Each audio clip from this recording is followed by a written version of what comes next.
Здравствуйте, друзья! В этом видео хочу рассказать, как мы проводим поливы своих растений томатов. И именно проведение таких поливов позволяет получать нам наивысший урожай плодов. Часть растений мы выращиваем прямой высадкой в грунт. Часть растений выращиваем высадкой в пакеты. Пакеты не имеют дна.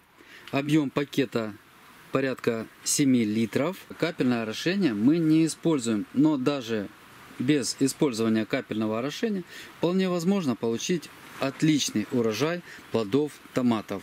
Сейчас уже основной урожай собран. Постоянные зрители, я думаю, наблюдали вместе с нами и выращивали вместе с нами. Вот сейчас, друзья, на экранах вы можете видеть, как выглядели наши растения еще пару недель назад.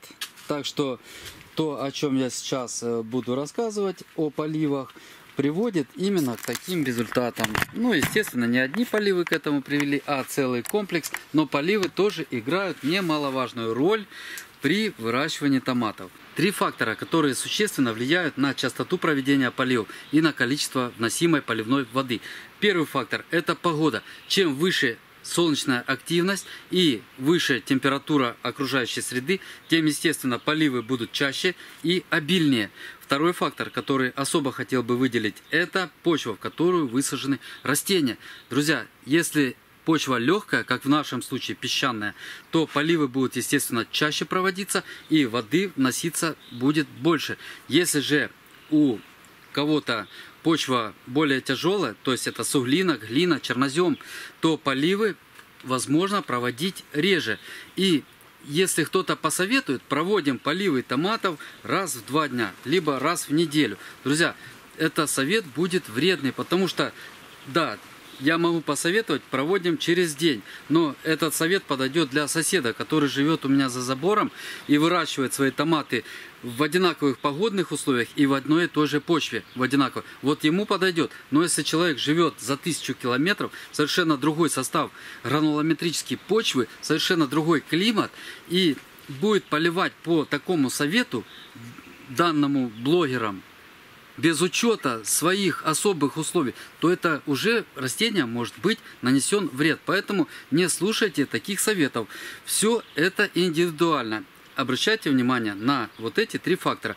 Третий фактор, о котором я сейчас скажу, это фазы развития растения. Друзья, в рассадном состоянии, когда растение, влажность почвы приблизительно 60-70%. Когда растение становится более взрослым, то влажность почвы для такого растения уже должна быть порядка 70-85%. Почему? Хорошо развитая листовая масса и хорошо испаряет, естественно, влагу из устиц, расположенных на листовой пластине.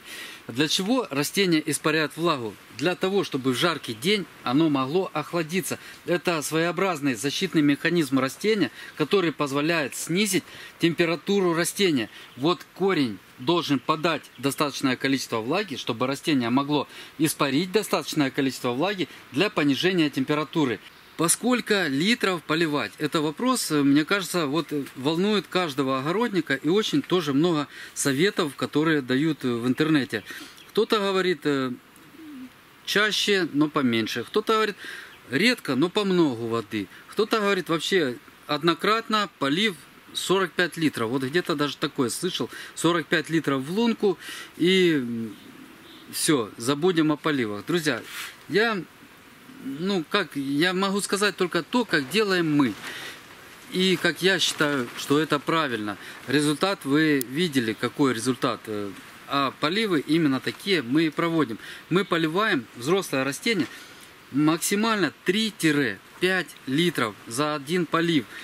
Вот были жаркие дни, солнечные, когда температура в теплице поднималась выше 40 градусов в обеденные часы. Не облачко, как говорится, просто такая жара страшно. Мы поливали каждый день по 3-5 литров воды одноразово. Когда вот полупасмурная погода, мы поливаем через день. Когда погодка пасмурная, через раз в 3 дня мы можем себе позволить. Все зависит от погоды. Естественно, это первый фактор, который указывает. Как определить? Вот эти растения были политы 2 часа назад. Листья, я не скажу, что они повисшие, но они чуть-чуть видно уже, что они как бы растению необходимо восполнение влаги в районе корня, вот тогда мы проводим полив. И, наконец, в какое время лучше всего проводить полив? Лучше всего считается, это и по науке, и по практике, друзья, через 1-2 часа после восхода солнца. Когда у вас зайдет солнце, когда чуть-чуть уже прогреется воздух, начнется испарение из листовых пластин. Ночью очень маленькое испарение, поэтому на ночь поливать не следует. Листья не испаряют ничего, а вот как раз после восхода солнца прогретый воздух, пошла нарастать активность испарения с листовых пластин. И тут мы вносим, чтобы это все происходило беспрерывно, поступление воды в растение. То есть через 1-2 часа после восхода солнца проводим полив, но если нет возможности, то максимально за 2-3 часа до захода солнца. На ночь поливы проводить не надо, друзья. Хотя в исключительных случаях бывают даже ночные поливы, но это в исключительных случаях, когда абсолютно нет никакой возможности провести полив в дневное время суток.